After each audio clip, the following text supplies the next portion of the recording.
Motion is the state of moving of an object, that is an object and its change of position over a period of time.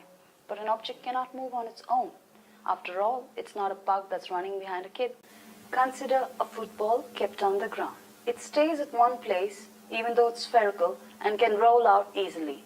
But how does it not move? It is not held by anyone. It is a free body. Inertia holds the ball to remain in its position. Position here is not only the body at rest, but also its motion and its direction. Newton's first law of motion puts this phenomenon into a clear definition. Every body continues in its state of rest or of uniform motion in a straight line unless it is compelled by an external force to change the state. What is this force that changes the position of the ball? Let's take a football match. When a player kicks the ball, the kick applies a force on the ball. This force changes the position of the ball. Yes, force is defined as that which changes the state of the body. Any body has its own mass and acceleration while in motion, and this constitutes the formula for finding force. The applied force imparts motion to the body. This phenomenon is called as momentum. Momentum is defined as the ability of a body to impart motion to another body. Momentum is the product of the mass of the body and the velocity with which it is moving. After the kick, if the ball goes straight to another player, the momentum there is called linear momentum.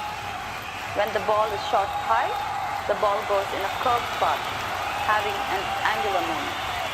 The change of momentum and the direction of a body is decided by the force acting on the body. Sir Newton defined this: the rate of change of momentum of a body is directly proportional to the external force acting on it and takes place in the direction of the force.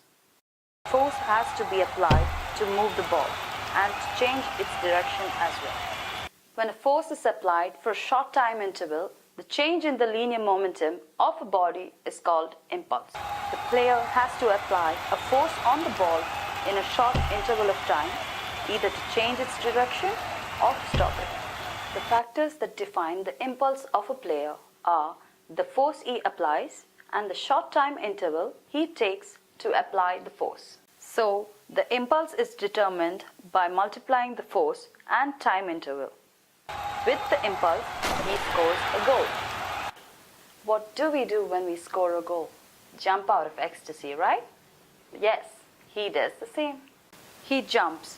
When he jumps, he applies a force downwards on the ground. This downward force exerts a thrust on him, which pushes him up.